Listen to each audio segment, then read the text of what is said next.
Reasons happen because of things. Welcome to episode 4 of Not That It Matters. Today, let's think beginnings and what came before. Pre-came. I used to frequently suffer insomnia. You'd think I would have tried medication, but that requires money and time. And all that time I wasn't sleeping, I probably should have tried that sooner in life.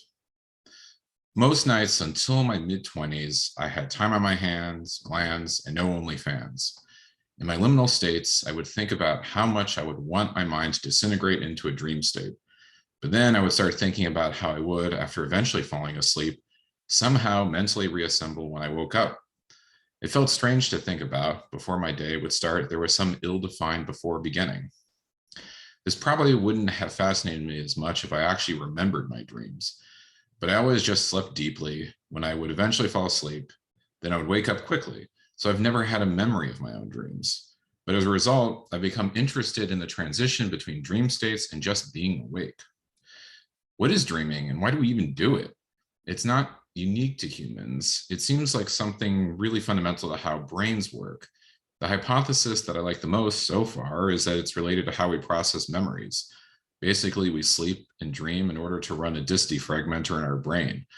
I'm not sure what the software updates are for, though. But that's boring because that's science and you actually have to test your ideas. Luckily, we didn't slow ourselves down with that process for 99% of human history. Heavy things fall faster, Aristotle said so, and you should never go to a tower to test it out. Also, women have fewer ribs than men. As a species, we're really into dreams, whether they're prophecy or a way to wrap up a TV series without resorting to the old trope about everything being inside of a kid's head when he stares at a snow globe. But so many cultures really phone it in with dreams and prophecies, that kind of thing. Okay, so you had a dream that there was going to be a famine in Egypt. Big stretch there, Joseph. Famine was a leading cause of death in ancient Egypt, up there with being stoned for mixing fabrics. No, a way more interesting set of stories involves those of the dream time and the cultures of Aboriginal Australia, more so because they're not really about dreaming. The idea of the dream time isn't about dreaming because you're missing the point, like a Jodorowsky movie. It's not about dreaming because it's a terrible translation of the Central Australian Arandic word, alcharinga.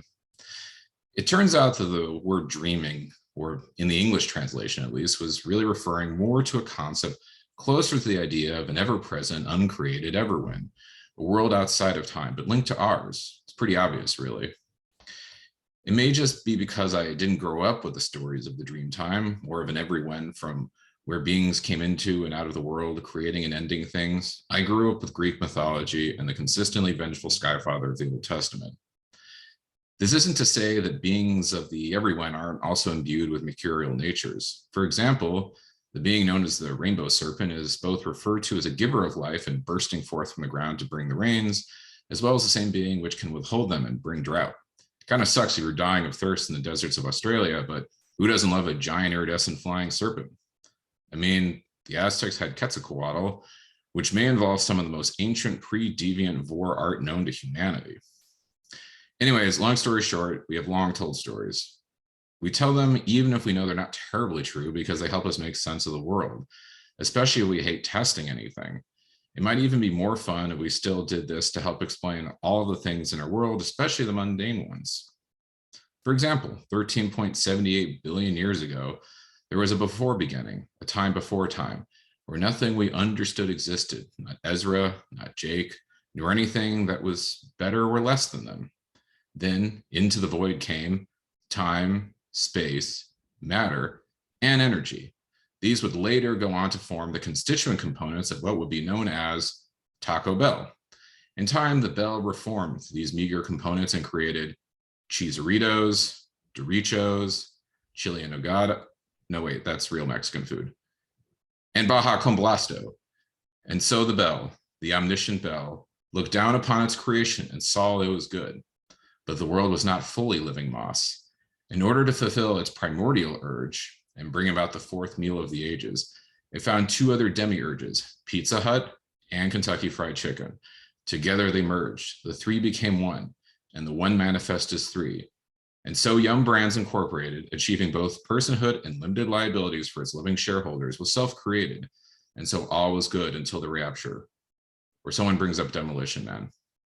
Well, I hope you have something cool to dream about now. Anyway, have questions? Just ask. And not that it matters show at gmail.com. Thanks.